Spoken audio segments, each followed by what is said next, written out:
Welcome to the North London Story Festival 2021 on the theme of transformation. I'm going to talk about adaptation here with my series of Newham plays. And I'll talk about adapting George Orwell's Animal Farm and Lewis Carroll's Alice in Wonderland. You know, you might as well start at the top. That's what I sort of said to myself.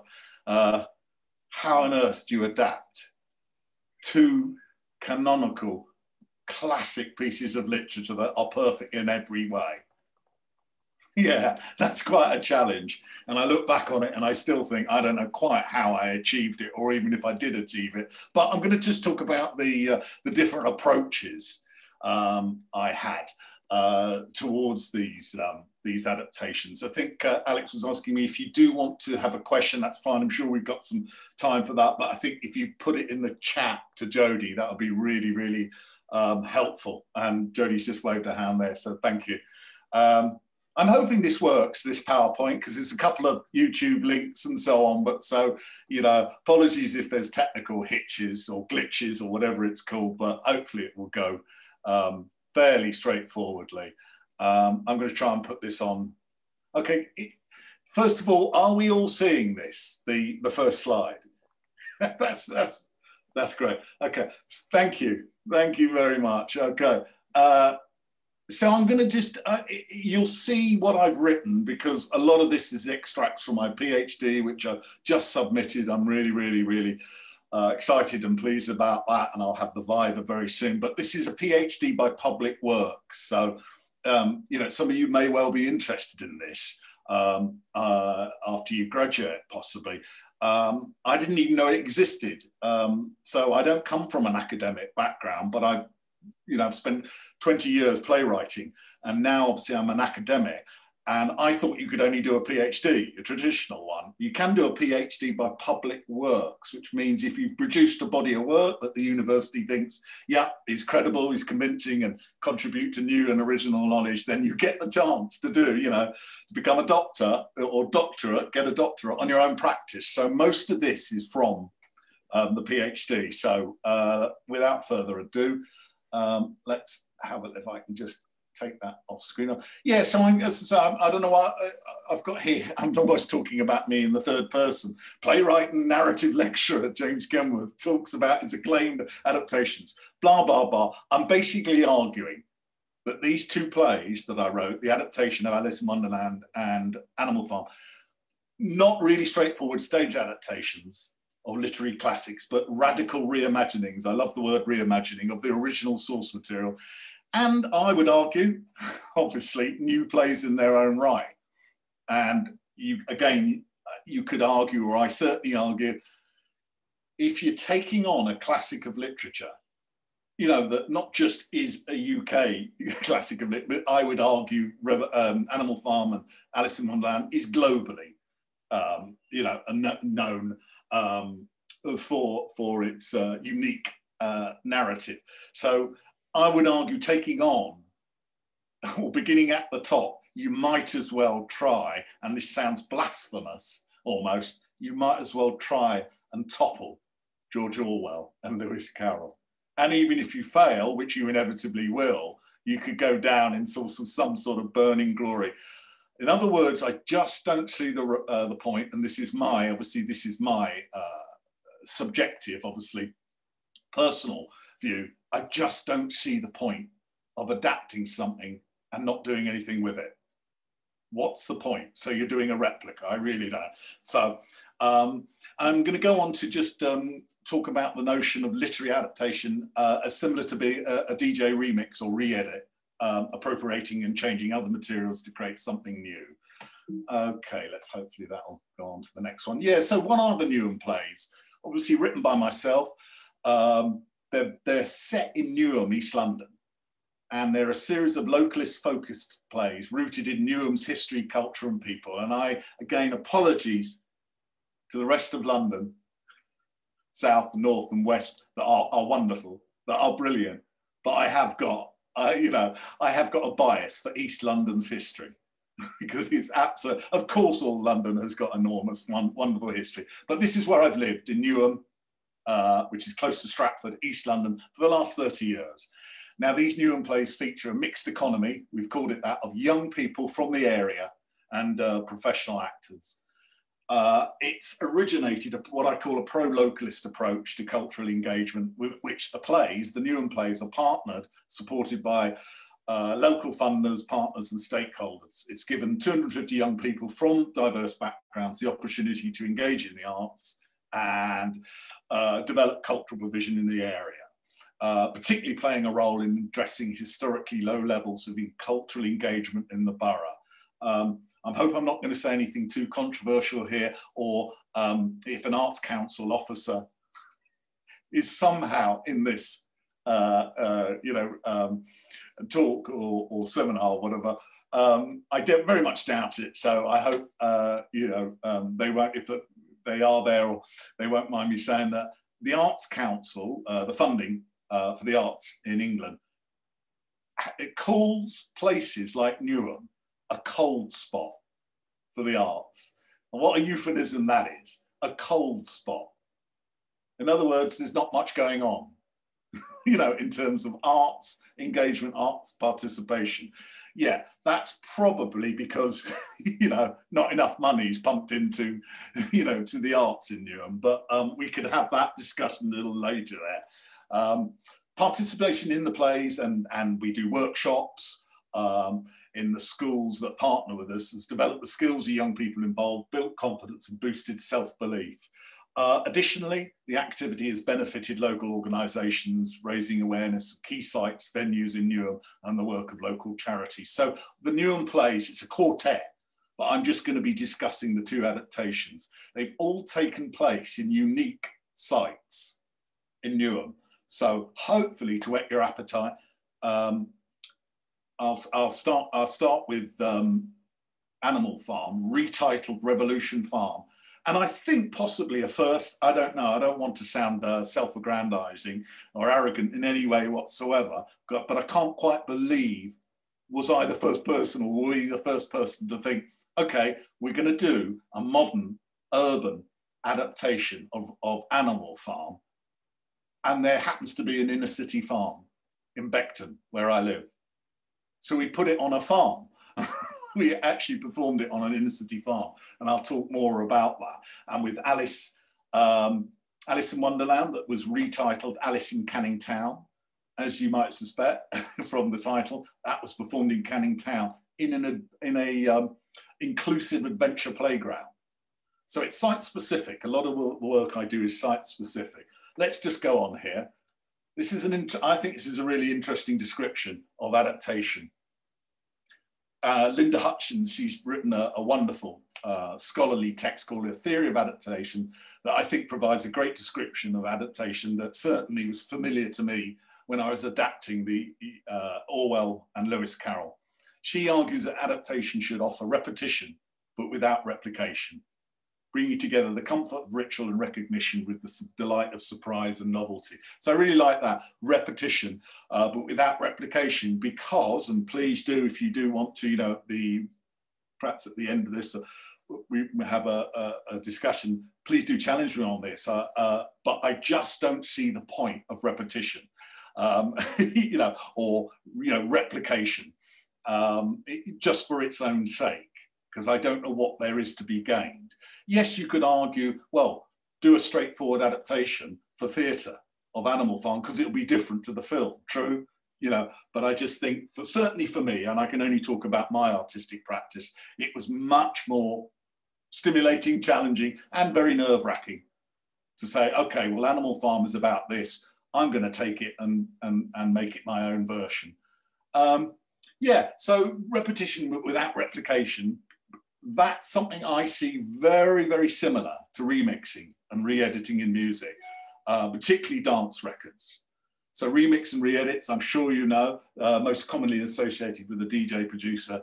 And if you think about the essence of remixing, it's taking an existing recording, isn't it, and changing its fundamental parts to create a new interpretation of it. And that describes my approach to adapting Animal Farm and Alice in Wonderland. So in other words, I wanted to keep the spirit of the source text, but I also wanted to create something new and original on my own, which might sound hubris And it probably was, you know, especially if you're talking about these two authors.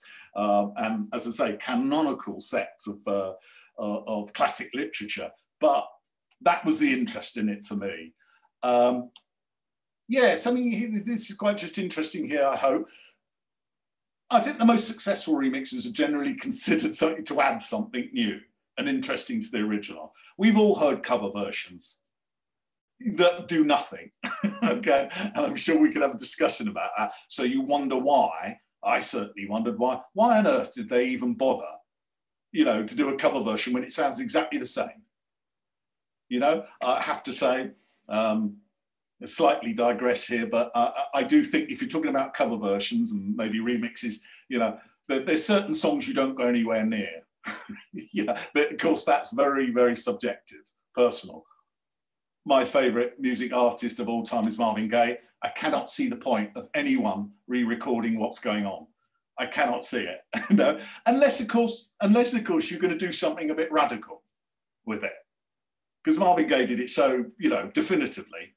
If you were going to take it on, why not try and do something different? Anyway, this is a great quote from a wonderful DJ, sadly passed away, I think, fairly recently, Andy Weatherall.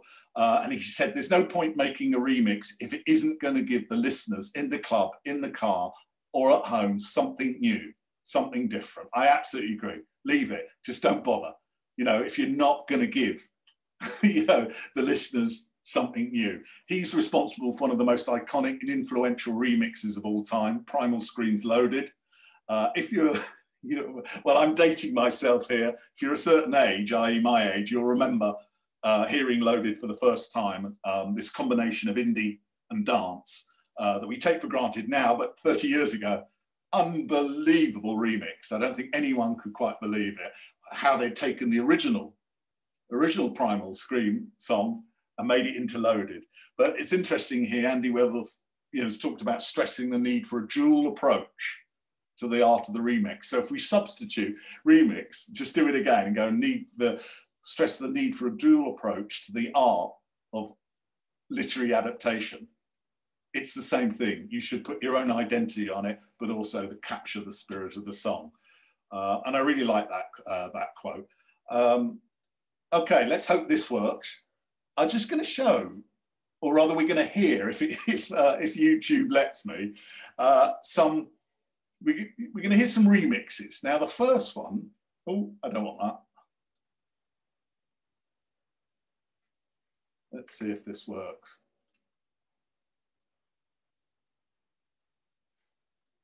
Yeah, I think this is, before we do it, I think that I have to share my, at Novibet to predict the finals. You bear with me. Share sound.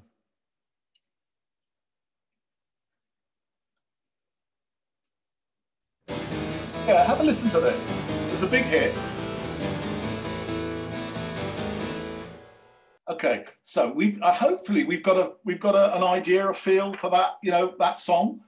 Now I want to let's listen to the remix of it and see what we make of this.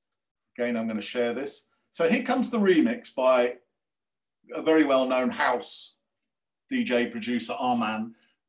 It's quite obvious what he's done with Professional Widow, but I hope you'll agree. It is very different, but it still keeps elements of the original song, but it's a very, very different sound.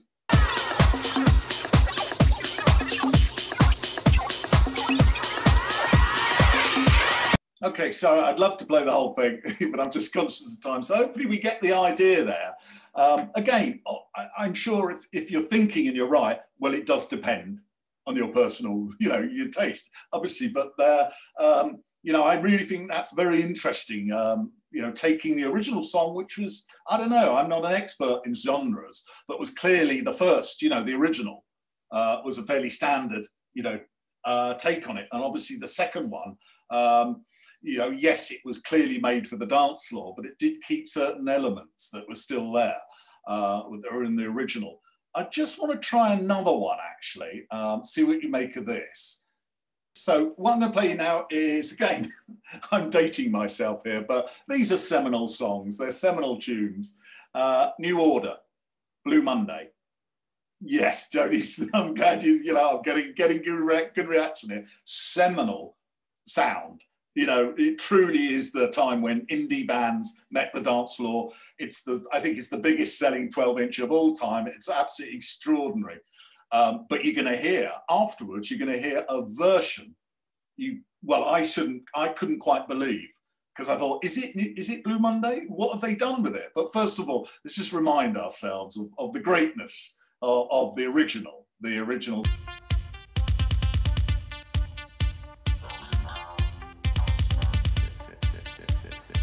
Okay, again, apologies. I'd love to hear, hopefully with the whole thing. But either if you know it, brilliant. If you don't, hopefully that's given you a feel for that. The next one, the remix, is by a hero of mine, although I feel I'm probably too old to even say the word DJ. But a really interesting techno DJ called Richie Hawtin. He's really interesting what he's done with Blue Monday. And he's deconstructed it in an unbelievable way. I'm going to probably try and play 2 or 3 minutes, if you bear with me. I just want us, see if you can recognize, because what he's done, he has literally gone to Blue Monday, one of the most iconic dance tracks of all time, ripped it apart and deconstructed it that you can barely hear the original, but it is there. And I just want, when you're listening to this, just think, if you can recognize some elements of the original.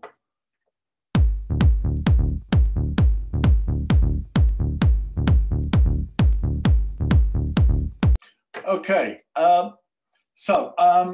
do go to that if you're interested in hearing more of that. But it's almost nothing left of the original. Although obviously the longer that you listen to it, it is about 8 minutes. The more it becomes apparent that it is actually Blue Monday. But I love the way that Richie Hawtin's deconstructed it. He stripped it of all the original, and in my approach. I found this very, very useful, very helpful. So how did I do it, approaching these classics of literature? Let's have a look.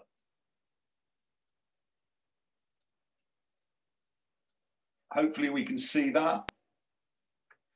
Fantastic, excellent.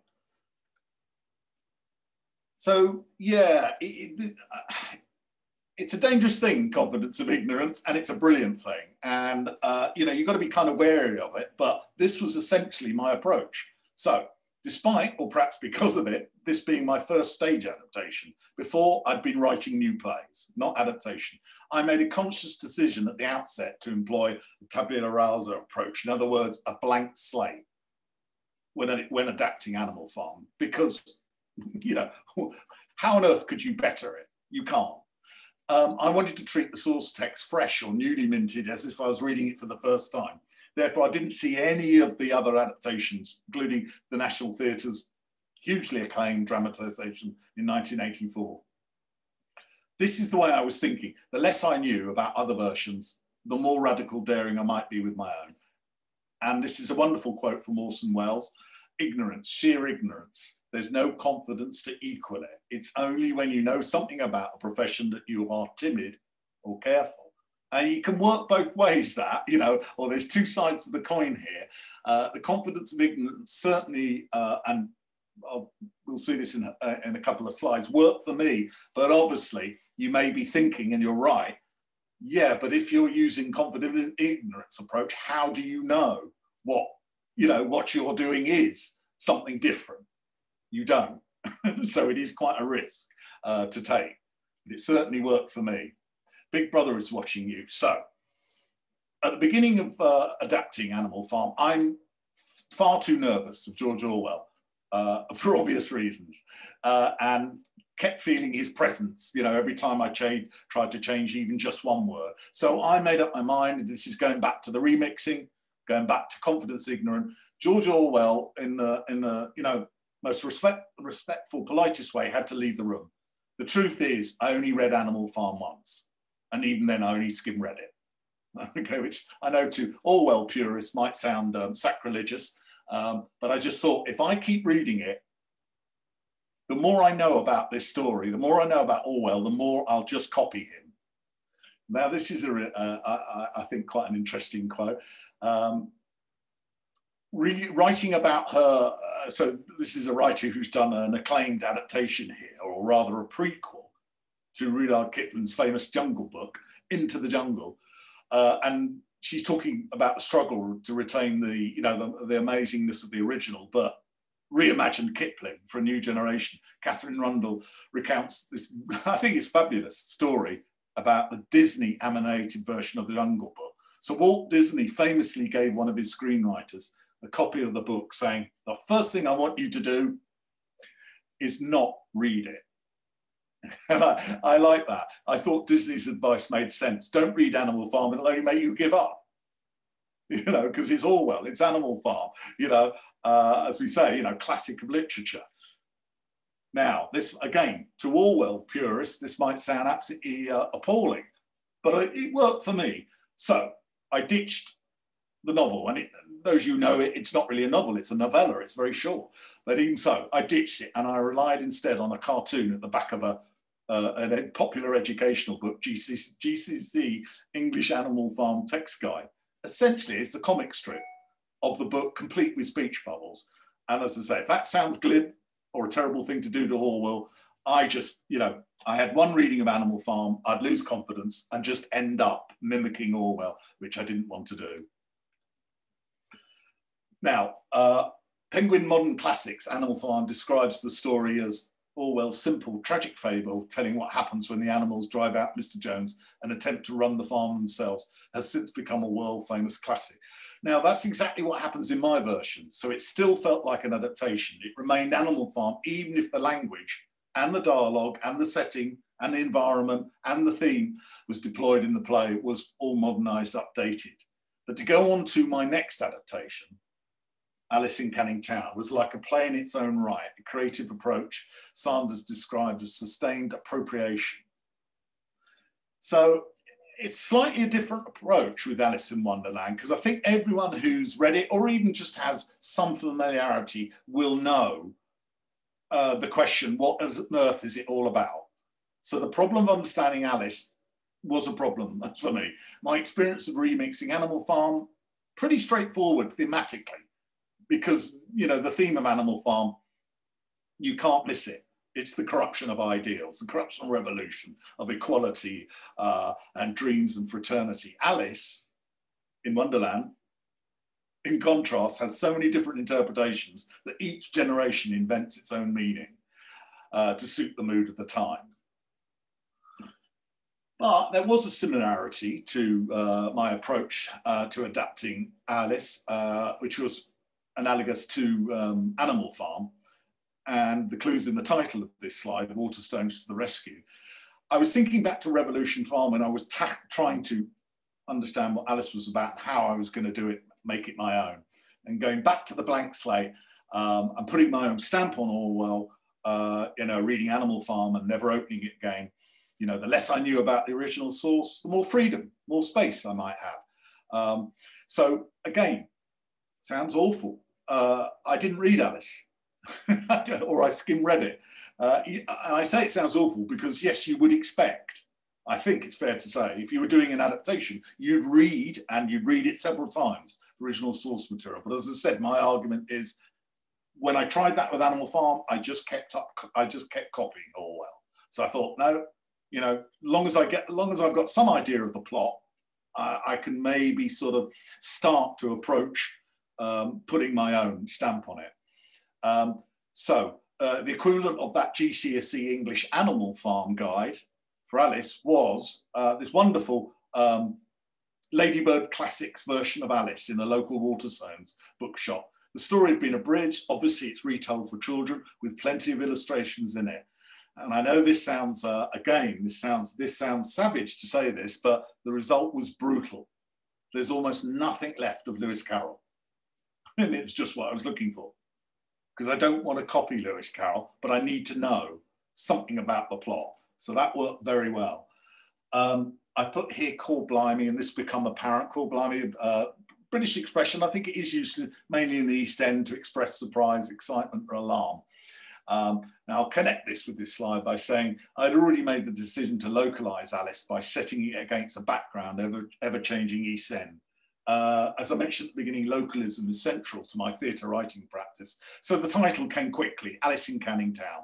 So too did the subtitle, an exclusively East End reimagining of Carroll's fantasy classic.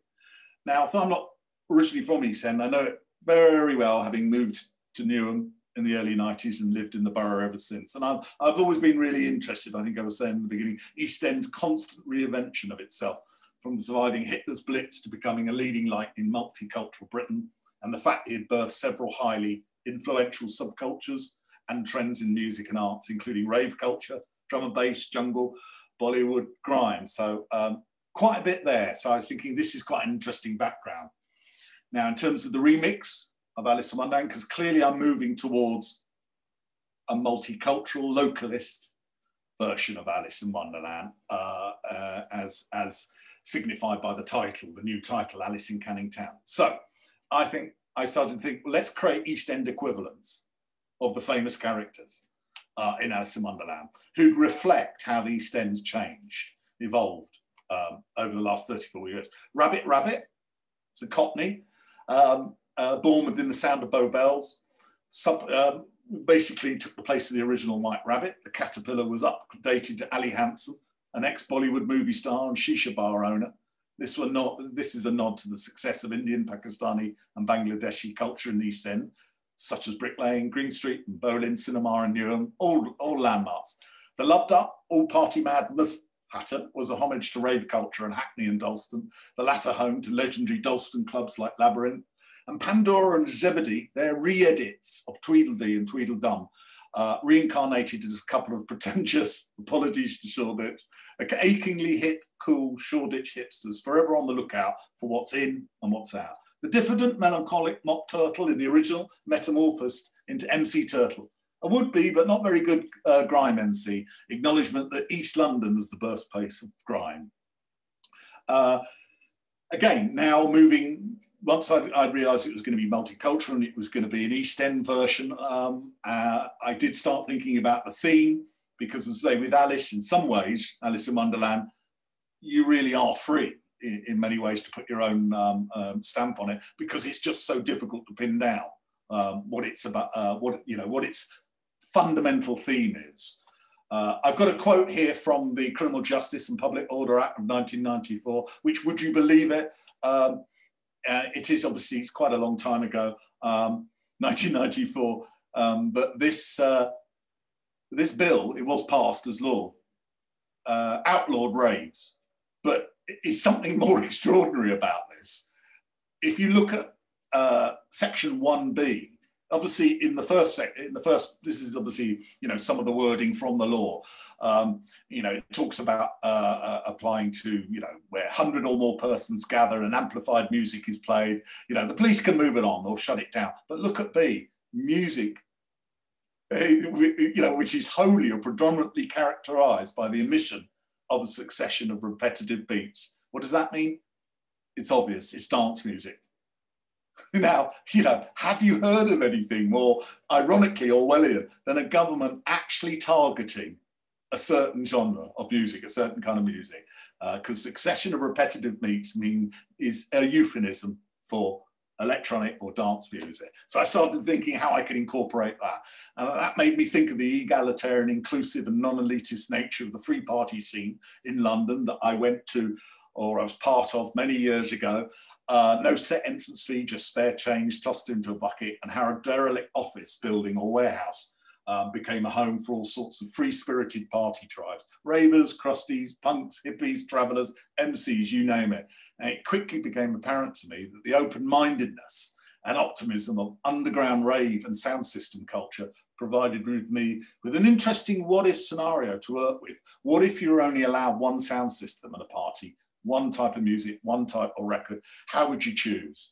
And the philosophy of unity, openness and free-spiritedness that I experienced in the free party rave scene inspired the plot of Alice and became Alice's mission or goal in the play to unite the warring tribes. So it's as if, Alice, when she goes down the rabbit hole in the park, it comes across all these different tribes and different warring groups who are demanding that, you know, there's only one kind of music you should listen to, and it should be theirs. And obviously she's, you know, making a case, pleading for, you know, a pluralist approach, that we should have, you know, we should have a house or home for all kinds of music and not just one kind. And even if you were going to have one kind of music, how on earth would you get agreement? So it's this, in many ways, it feeds into the argument for a multicultural society. But there's a word of caution here, you know, because I am kind of using the confidence ignorance approach. And as I've already said, I've thrown away, I know, shockingly, thrown away Alice in Wonderland and just relied on a children's version of it. But, you know, I wanted to end here by saying, you know, it's with all these kind of things, these approaches, they're very individual, and they don't necessarily work for everyone here. But let's have a look at this. So, asserting one's autonomy, you know, your freedom, your independent voice when you're adapting, by using, you know, the tactic of staying away from the source material, you know, throwing it away, putting it aside, going nowhere near it, and avoiding reading, watching other adaptations of Alice. It has its own pitfalls. As I said right at the beginning of this, it is a gamble. It's like, you know, you are kind of taking, you are obviously not your life into your own hands, but you are taking, you know, quite a big creative risk there. And a diary that I kept during the writing and the production of Alice in Canning Town records this entry about the feedback I got on the early drafts of Alice in Canning Town. So I'm writing about the feedback from the director. So the first draft was like a hymn or love letter to underground rave culture. But what happens if you're just not into that, or couldn't give a damn about ecstasy and smiley faces? That's all you get for your bucks. Not a lot of bang, methinks. The second draft, and this is what I'm thinking, the second draft needs to do two things: broaden Alice's world out, reduce the focus on rave, and ironically, go back to the original and inject a little bit more of its unique and spellbinding madness into my version. I say ironic because by this time it's abundantly clear to me that the approach, methodology I used with adapting Animal Farm, which was basically, scandalous as it sounds, give it a quick read and never open it again, is not going to work. And now I find myself leafing through Carroll's Alice in a much more conscientiously and obedient manner. Okay, I think that's it from me, because I think I've talked there for quite a bit there, and I know there's a lot there. If you have any questions or queries, I'll be more than happy to. Well, James, I did get this one question. I really like the sound of this question, so here we go. What do you think about adaptations like Romeo and Juliet, specifically the 1966 version with Leonardo DiCaprio? It puts word-to-word drama in a modern world. Do you consider it changed enough to be known as like an adaptation? God, that is a really good question. Yeah, it is. Yeah, fascinating. Well, first of all, I love it. I absolutely love it to bits. Baz Luhrmann, I think it's incredible what he did there. Yeah, but you're right. It's interesting, is it? You know, it's Shakespeare, isn't it? It's Shakespeare's verse. It's his words. But I suppose it's everything to do with what we call, or I think what is called transposition. So it's obviously, we know that the original, this is terrible, I don't know my Shakespeare as well as I should do, Venice, or the original setting of Romeo and Juliet, has been transposed to Venice Beach, I think. And yeah, the amazing thing is it fits so well with the feuding gangs. And I think I even remember the detail. And of course, you would expect this from someone as talented and articulate as Baz Luhrmann. I do recall, and I hope I've got this right, there's an amazing scene. It's Mercutio, I think. Is it, no, Tybalt? When you first see him, gets out the car, and I think he twirls his gun. Now, if you go back to the original, the original play, and there is one of the characters talks about how Tybalt is so good with his sword, and he's flash, and he's cool. So you can tell Baz Luhrmann thought, right, okay, how do we transpose this? How do we modernize this? So it means the same thing. In terms of, again, it's a really interesting question. I think it is an adaptation because, but especially in terms of how it's been transposed to a contemporary setting, and it all seems to fit seamlessly. But it's not a case of what I mentioned, sustained appropriation. And I'm not sure I've seen that, That's quite interesting. In other words, has there been, or perhaps perhaps one of you know this, has there been a version of Romeo and Juliet where it really has been deconstructed rather than transposed? Because although Baz Luhrmann's Romeo and Juliet is absolutely stunning, you're right, in some ways it remains very faithful. I remember there's an extraordinary version of Romeo and Juliet by a Serbian director. And clearly the way they transposed it was during the awful, tragic Balkans War, Serbs and Croats and so on and so forth. It obviously made sense that Romeo and Juliet for opposing sides. But again, that's more to do with its setting than actually deconstructing it. So Alice in Wonderland, I've almost, ripped the heart out of it. There's still same elements there because you recognize Rabbit and some characters, but it's my own theme. It's my own take, my own sort of, putting my own stamp on it. I don't know if that answers the question, but I think, it's a faithful adaptation, ironically, Romeo and Juliet, yet I suppose it's just the genius of Shakespeare. It fits so seamlessly into, I think it's Venice Beach or LA, contemporary LA. Yeah.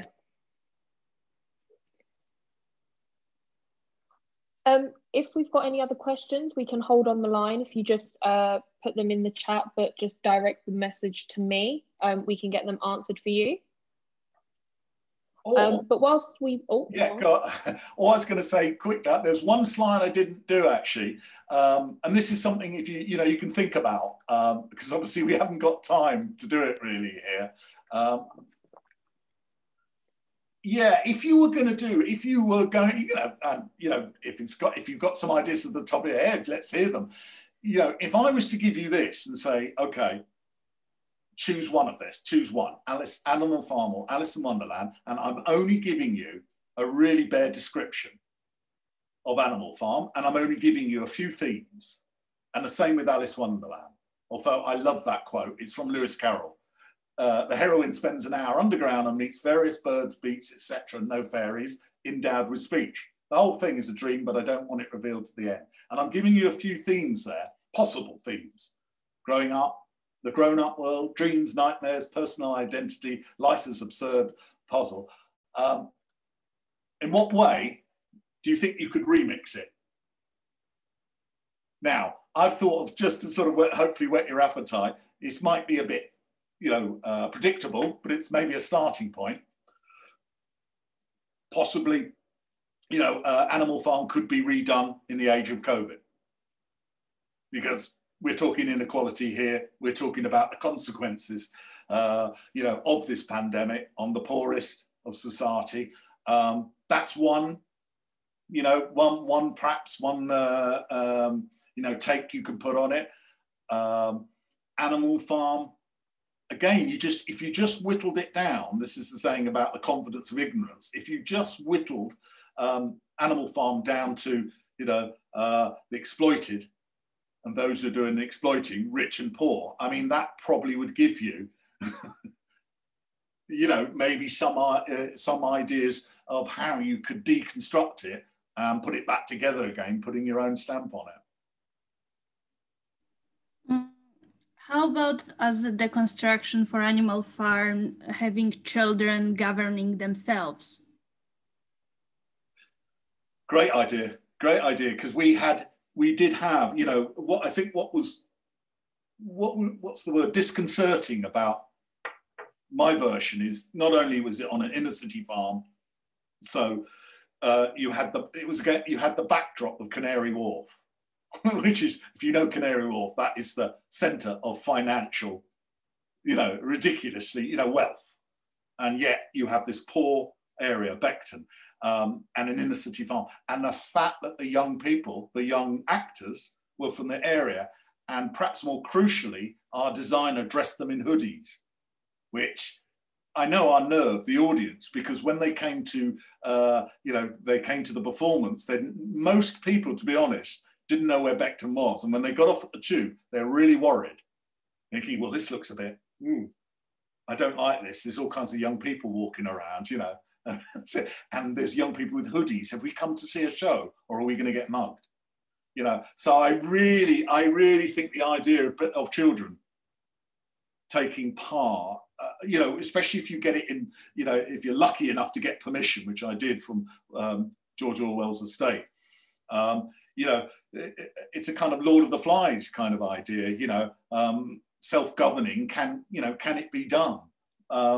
Very interesting question, yeah.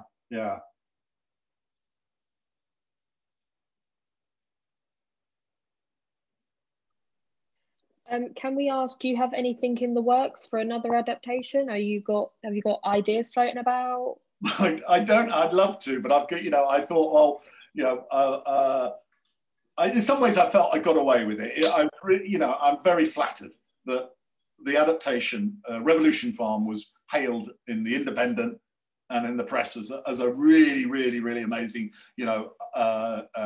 contemporary modern version. And the same with Alice in Canning Town, that I still feel, wow, maybe just, it was written in the stars that I was going to get away with that, because you just cannot help thinking, well, I certainly couldn't help thinking, what on earth am I doing going anywhere near George Orwell and Lewis Carroll? Why can't you try, some of your own stuff? Or why can't you try, authors you've never heard of? So I think I will give that probably a, I'm going to wait a while before I go back to that. The other theme I'm very interested in the Newham plays is East End's history. So the first play in the quartet, or as it were, of Newham plays was called When Chaplin Met Gandhi. And that was a delight to do. That's a historical piece that Charlie Chaplin met Gandhi in Canning Town in 1931, which is an extraordinary encounter. My next play, and this is, I hope, I think it will be, it's going to be very, very interesting, because it's always, the subject is always topical, it's always controversial, and it'll focus on another significant historical figure in Newham, Elizabeth Fry, the prison reformer. So she's an extraordinary woman, in Queen Victoria's time, to be going around, as a female, as a woman, and going around to prisons and saying you're treating them like dirt, like they're not human. And she basically responsible for making prison more humane. Now, it's fascinating, because I want to bring it up to date, because of course I would argue society still doesn't know what's the role of prison. Is it about rehabilitation, or is it about locking people up for life? It's really, really interesting. And there's quite a few prison reform organisations that I want to partner with. It will feature young people from Newham with professional actors. In terms of adaptation, I'd love to come back to, I will probably come back to, but I did just want to quickly say, part of the appeal, in fact, actually, no, not part of the appeal, but a lot of the appeal of Animal Farm and Alice in Wonderland was the site where I was performing it. So I remember going to Newham City Farm. And by the way, please visit it when we can, when we're allowed to, because it is an amazing inner city farm. And I remember walking around the farm, and it's open air, and it's extraordinary seeing pigs, sheep, animal, all the stuff that features in Animal Farm, and thinking this is perfection. And the best thing is we've got the backdrop of Canary Wharf. When you watch it, you'll be able to see this, the skyscrapers, HSBC, and that kind of rams home, this theme about inequality. And with Alice in Wonderland, as soon as I went to see Ark in the Park, again, do go and see it when we can, Ark in the Park in Canning Town. It's the oddest, strangest, weirdest playground you'll ever come across. And I remember standing in it and talking to the guy, Kevin Jenkins, who runs it, and he knew I was interested in doing something. He originally suggested Gulliver's Travels. I said, but this, you know what, this looks like, you know, there could be a rabbit hole here. You know, it's sealed off from the motorway, from all the housing estates. It's really its own world. And I said, it just looks like, you know, why don't we just do a modern day Alice? So the site, the actual environment when going to perform the play is really, really important to me. And so, yeah, finally with and that includes the Elizabeth Fry, because what I would like to do is perform it in a prison or a court. You know, anything but a traditional theatre. I'm really, I'm a bit, I'm not inconvinced now by theatres. You know, I prefer, you know, having an interesting site that complements the theme or the adaptation. I like that. I like that kind of drifting away from that traditional theatre setting and doing it on scenes. I think that's really cool. And it really does put your audience in that perspective. It takes them completely away from like being sat in a theatre and just watching something. You're kind of following the scenes as they go, and you're walking around and because I've seen your Revolution Farm, and I thought it was astonishing, you know, how it just kept flowing. There was no pause, even though it's on a farm. It was no different to watching something like in a theatre. It was really amazing. I think we may have time for one really quick question that's just popped through, and it's completely different. It's, do you think there's anything or any themes that can't be adapted? Any themes, or do you think there's anything or like any themes that cannot be adapted? Oh, that's an interesting question. When you say themes, do you mean actual, you know, the original source material? We can go with that. Yeah, I think that's what that comes across as. Yeah, well, I tell you what, because it makes me think, what is impossible to adapt? You know, what book? You know, probably, actually, you know, Virginia Woolf, Stream of Consciousness, To the Lighthouse, although I think that's been made into a film, or The Hours has been made into a film. But Stream of Consciousness would be, you know, the works of James Joyce and Virginia Woolf would be very, very hard to do as a piece of theatre. Yeah, now actually I can answer about themes. That is a really interesting question. I know we've only got a couple of minutes, but yeah, I'd almost like to you know, throw this back to you actually, everyone, because you could perhaps help me here in terms of the research. With the Elizabeth Fry play, there are really, really difficult themes there, as you could imagine. There are really, really in your face, powerful themes, you know, particularly the background of prisoners, you know, just in terms of abuse and so forth, and the horrific lives some of them have led before they committed the crime, but also the crimes themselves. So as I say, prison, you know, the whole concept of prison, I still don't think we worked it out as a society. What is it for? Because you could argue, well, if you're just going to incinerate people, whatever their crime, first of all, it's bloody expensive. And secondly, you know, you could argue they've already had a terrible start in life. I'm going to put this crudely, and you'll have to forgive my, you know, sweeping generalization, but you don't tend to find a lot of white male middle class people in prison. So you probably know where I'm going with that. Now, in terms of the question I want to ask you, I have been thinking, because it's going to be, you know, well, not controversial. I hope it won't be, but it's going to have to explore tough themes. I'm always interested in, you know, the use of language in my plays, and I'm wondering whether I can push it in terms of, prisoners are not going to talk, are they? You know, inmates are not going to talk politely, are they? So you see where I'm going on this. I've got young people in the cast, and I'm wondering whether you can justify using some colourful language, really extreme language. Now, obviously, I'd have to get permission from the parents, But is that, do you think that, it's a little unfair to ask, do you think that's permissible, justified when you think about the theme? This is the original question, was about the theme. Because what I'm worried about is just having a kind of sanitized language. Because the young people will play the prisoners, will play inmates.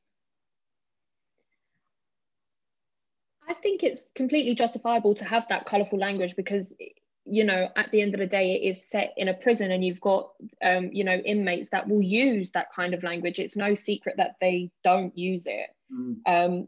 As long as you use it cleverly, I would say, you know, you can't just throw in loads of F-bombs because it will make it messy. But yeah, I think it's completely justifiable to use swear words. And it is interesting, I think, yeah, and it wouldn't just be, you know, I wouldn't want every character to be like that, you know, clearly, you know, that's not the case, you know. But I find it interesting, you know, going back to the question about themes that perhaps you can't adapt or maybe are taboo. It's interesting that you're right. You certainly would, you might get outrage at young people swearing. However, what about outrage at what's happening with the, you know, in America, it's well known, you know, the school to prison pipeline. You know, a certain section of young people go straight from school to prison. You'd think that would be the outrage, but it is funny. In the UK, I'd argue, we do have a funny relationship with words and particularly, you know, swear words. So we'll see. So yeah, watch this space. I'm hoping to get this off the ground, you know, this summer. So hopefully, or we're going to do a DVD of, you know, of a version of it and then do the full production the following year, as long as I find a really, you know, an interesting space or site to perform it in. That sounds amazing. Thank you so much, James, for this inspiring session. I hope everyone has enjoyed it and we wish you so much luck with your upcoming summer, and hopefully COVID will be kind of finished with and we can just kind of go back to normality and get back to watching theatre productions, especially on scene ones. They are really cool. If you have, if you want, there's other sessions that are happening. I know tonight there's a session at 7 p.m. with David Heineman about his, is it David Heineman? I think it's David Heineman, about his new movie that's coming out. But yes, I'd like to thank everyone. Oh, it's David Cottis, I've just been told. It's David Cottis tonight. At 7 p.m. So I hope you guys can make it. And thank you so much for all your questions and coming to this session tonight.